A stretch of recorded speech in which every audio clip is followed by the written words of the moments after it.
तो बुद्ध किस प्रकार से सुखी और संपन्न बने? तो बुद्ध ने ध्यान करके क्या पाया? देखते हैं कि बुद्ध का जो जीवन जो रहा है, अगर हम बुद्ध के इतिहास को देखते हैं कि वो एक राजकुमार के तौर पे उनका जन्म हुआ और उन्होंने पूरी तरह से भौतिक जीवन को उसका अनुभव लिया, उसका उपभोग किया। और जब उन्होंने देखा कि सांसारिक जीवन दुखदायक है और इस दुख के कारण को मुझे खोजना है, और इसलिए वो गृहत्याग करके उस समय अलग अलग जो शिक्षाएं थी उसका अनुसरण करते हुए वो खोजना चाहते हैं कि सत्य क्या है, दुख क्यों है, दुख का कारण क्या है। और इन दुख को कारण को ढूंढते ढूंढते जब वो कठोर तप करते हैं, उस तप से भी जब उनको सत्य प्राप्त नहीं होता है तो उस कठोर मार्ग को भी वो छोड़ देते हैं, उसका भी परित्याग करते हैं और उसके बाद वो मध्यम मार्ग की खोज करते हैं। तो मध्यम मार्ग से जो उनका ध्यान का जो अनुभव जो है, ध्यान के माध्यम से ही उन्होंने मध्यम मार्ग को गहराई से देखा और उसका अनुसरण करते वो बोधि ज्ञान को प्राप्त हुए। तो बोधि ज्ञान के अंदर क्या क्या आता है या इसका संदर्भ हमें कहाँ पे मिलता है बौद्ध साहित्य में? अगर हम विनय पिटक के अंदर बोधि कथा जो है उसमें बुद्ध के ज्ञान का वर्णन पूरी तरह से किया है कि बुद्ध ने किस प्रकार से बोधि ज्ञान को प्राप्त किया है। लेकिन हम देखेंगे कि बुद्ध ने ध्यान में क्या किया। ध्यान मार्ग पर जब वो आरूढ़ हुए तो ऐसा कहा जाता है कि उनके मन में या उनके उस मार्ग पर मार आकर उनको परेशान करने लगा। और मार युद्ध ये काफी प्रचलित घटना है बुद्ध के जीवन में, बुद्धत्व प्राप्त करने के पहले, कि जैसे वो बोधि वृक्ष के नीचे बुद्ध गया में संकल्प करते हैं कि अभी मैं तभी उठूंगा इस पेड़ के नीचे से, इस आसन से, जब मैं ज्ञान को प्राप्त करूंगा। तो ऐसे संकल्पबद्ध होने के बाद सिद्धार्थ बुद्ध बनने की प्रक्रिया में होने के ध्यान महत्वपूर्ण साधन रहा है। ऐसा कहते हैं कि सभी बुद्ध ध्यान की भूमि से ही जन्म लेते हैं। तो बुद्ध सिद्धार्थ तभी बने जब उन्होंने ध्यान की पूरी प्रक्रिया को वो समझे और उस मध्यम मार्ग का अनुसरण करते हुए उन्होंने ध्यान को गहराई से अनुभव करते करते जो भी मार्ग थे, मार्ग का अर्थ यही है कि उनकी जो मन की नकारात्मक अवस्थाएं, लोभ, द्वेष, मोह, अलग अलग प्रकार की कल्पनाओं के माध्यम से सिद्धार्थ को बुद्ध होने के पहले परेशान करने के लिए आए। और उन्होंने यहाँ तक कहा, सिद्धार्थ, ये बुद्धत्व प्राप्त करना ये तुम्हारा अधिकार नहीं है, तुम इसके लायक हो, इसका क्या प्रमाण है। और जब बुद्ध इस बात को सुनते हैं,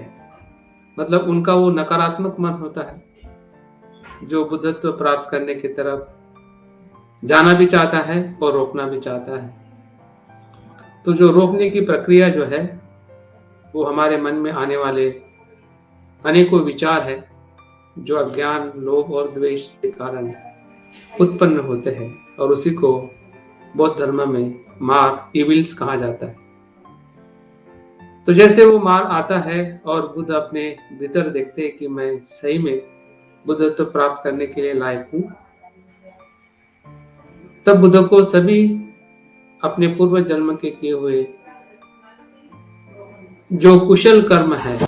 या जो उन्होंने पारमिताओं का पूरे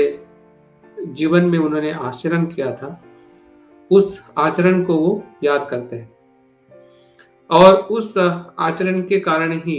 वो अपने आप पे विश्वास रखते हैं कि मैंने अपने जीवन में अनेक पारमिताओं का मैंने आचरण किया है। और उस आचरण को साक्षी बताते हुए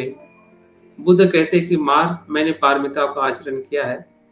इस पारमिताओं का आचरण करने की जो साक्षी जो है ये भूमि है, क्योंकि इसी धरती पे मैंने अनेकों बार जन्म लेके इस 10 पारमिताओं को पूर्ण किया है। और हमें पता है कि बुद्ध की, अगर हम बुद्ध गया में देखते हैं कि प्रतिमा जो है भूमि स्पर्श मुद्रा है,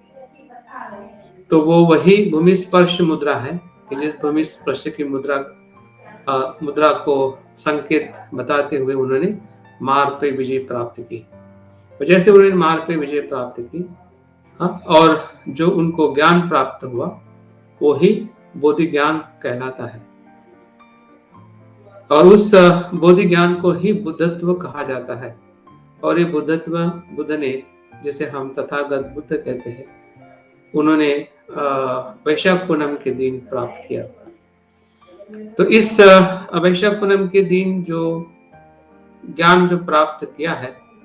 उस ज्ञान को 3 प्रकारों में विभाजित किया जाता है कि बुद्ध ने पहले ज्ञान में क्या प्राप्त किया, दूसरे ज्ञान में क्या प्राप्त किया, तीसरे ज्ञान में क्या प्राप्त किया, जिसे हम बुद्धत्व या बोधि ज्ञान या संपूर्ण सम्यक संबुद्ध कहते हैं। तो पहले ज्ञान में उन्होंने उस बोधि वृक्ष के नीचे जैसे ही मार्ग को उन्होंने विजय प्राप्त किया, मार्ग को हरा दिया, मार्ग को गिरा दिया, मार्ग को देख लिया कि उसका स्वभाव क्या है, उस स्वभाव को जानते हुए उसकी जो शक्ति जो है वो किस प्रकार से असमर्थ है, किस प्रकार से वो अनित्य है, किस प्रकार से वो नश्वर है, उस भाव को जानते हुए और अपने पुण्य कर्म के लाभ से, पुण्य कर्म के परिणाम से उन्होंने सभी मार्गों पे, सभी विकारों पे विजय प्राप्त कर। और वो उन्होंने ज्ञान में 3 प्रकार की ज्ञान प्रज्ञा या बोधि को प्राप्त किया। तो पहले प्रहर में उन्होंने अनुभव किया कि अपने पूर्व जन्म में उन्होंने किस प्रकार से कर्म किए थे, उनकी पूरी श्रृंखला उनके मन के सामने निर्माण हुई, और देख पाए कि वो किस प्रकार से अपने कर्मों को उन्होंने अनेकों जन्म तक पारमिताओं का आचरण करते हुए बुद्धत्व की प्रक्रिया को उन्होंने इस जीवन में संपूर्ण किया। तो पूर्व जन्म का ज्ञान ये पहला ज्ञान है, या पहले प्रकार की प्रज्ञा है कि जो बोधि ज्ञान में उनको प्राप्त। दूसरा जो ज्ञान है, उनको संसार के लोगों का ज्ञान हुआ कि संसार में जो लोग अपने कर्म से जो गति उनको मिलती है, कुशल और अकुशल उनके परिणाम उनके जीवन में मिलते हैं, उसकी पूरी श्रृंखला बुद्धों को दिखने लगे, समझ में आने लगे कि संसार चक्र कैसे चलता है, उसको कौन गतिमान करने वाला है, और उस गति के कारण उनको देखा कि लोभ द्वेष मोह ही है कि जिसके वजह से संसार चक्र चल रहा है। और तीसरे प्रकार का जो ज्ञान बुद्ध को हुआ वो है प्रतीत्य समुत्पाद का ज्ञान। जो प्रतीत्य समुत्पाद का ज्ञान मतलब संसार की चलने वाली सभी गतिविधियां है, संसार का दुख है, या संसार में दुख कैसे उत्पन्न होता है, उसका कारण क्या है, उसकी श्रृंखला क्या है, उनकी सत्यता क्या है, उस सभी सत्यता को बुद्ध ने प्रतीत्य समुत्पाद इस नियम के आधार पर देखा कि उनका स्वयं का भी दुख और सभी संसार के जीवों का दुख किस कारण से उत्पन्न होता है, और किस कारण से मनुष्य दुखी होता है, और किस कारण को अगर नष्ट करने से कैसे दुखों से मुक्त मनुष्य हो सकता है। वो दोनों बातें बुद्ध ने प्रतीत्य समुत्पाद में देखी। और उस प्रतीत्य समुत्पाद का अर्थ ही ये होता है, प्रतीत्य मतलब प्रत्यय, सम मतलब संयोग, और उत्पाद होना, निर्माण होना, परिणाम होना, कार्य कारण भाव, नियम जिसे कहते हैं कि कोई भी घटना, कोई भी दुख, कोई भी परेशानी, कोई भी होने वाली परिस्थितियां, उसके पीछे कहीं न कहीं कारणों की श्रृंखला होती है। किसी एक कारण से कोई घटना घटित नहीं होती और उस कारण परंपरा को बुद्ध ने किसी ही तीसरे प्रकार के ज्ञान में प्राप्त किया और वो सम्यक संबुद्ध हुए। और उस सत्य को 12 श्रृंखलाओं में उन्होंने देखा।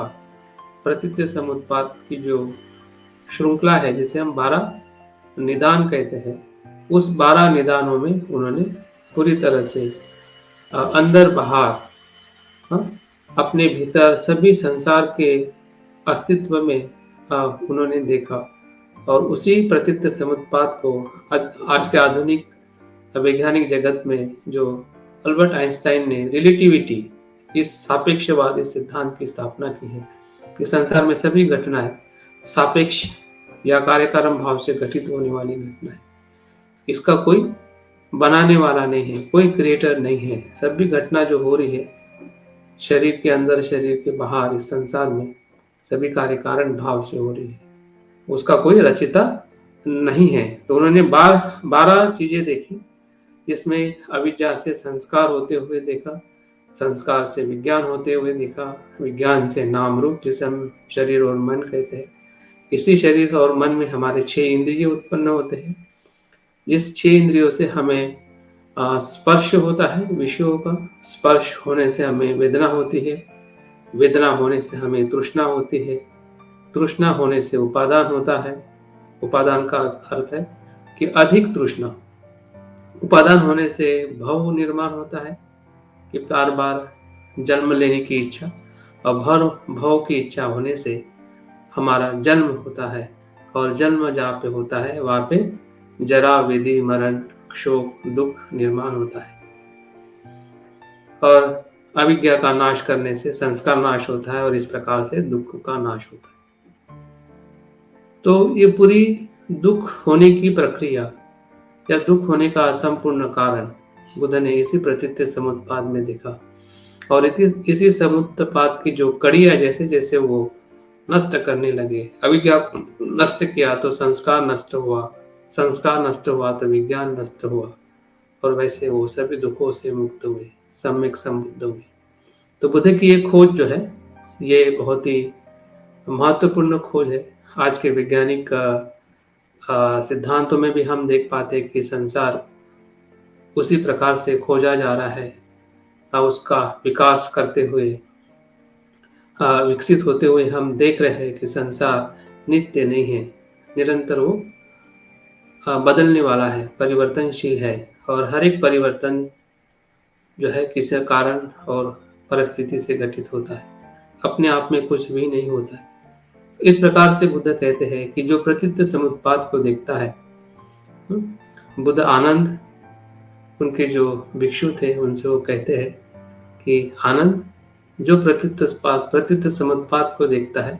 वो धम्मों को देखता है और जो धम्मों को देखता है वो बुद्ध को देखता है। अगर हमें बुद्ध को अभी देखना है कि बुद्ध कहाँ पे है, कैसे है, उसका अनुभव क्या है, तो हमें प्रतीत्य समुत्पाद को देखना पड़ेगा। देखने का मतलब है कि ध्यान से देखना पड़ेगा, मन को शांत करके देखना पड़ेगा, मन को जागरूक करके देखना पड़ेगा, विकारों को दूर करते हुए देखना पड़ेगा। विकारी मन से, अशांत मन से, भयभीत मन से हम प्रतीत्य समुत्पाद को देख नहीं सकते और इसलिए हम दुखी हैं। तो दुख का कारण, दुख का उपाय और दुख का उपाय का मार्ग, यही 4 आर्य सत्य बुद्ध ने इसी अनुभव से उन्होंने पहली शिक्षा हमें संसार को दी है। तो इन बातों को हमने ध्यान में रखना है कि बुद्ध का सबसे बड़ा आविष्कार जो है वो दुख के कारण को ढूंढना, यही, और दुख के कारण को नष्ट करके दुखों से मुक्त होना, यही सबसे बड़ा ध्यान का आविष्कार है जो बुद्ध ने हमें करके दिखाया है और हम भी वो अनुभव कर सकते हैं, ऐसा बुद्ध ने हमें कहा है। अगर आपने अभी तक हमारा चैनल सब्सक्राइब नहीं किया है तो सब्सक्राइब करें और घंटी का बटन बिल्कुल भी दबाना ना भूलें ताकि सभी लेटेस्ट खबरें पहुंच सकें आप पे सबसे पहले।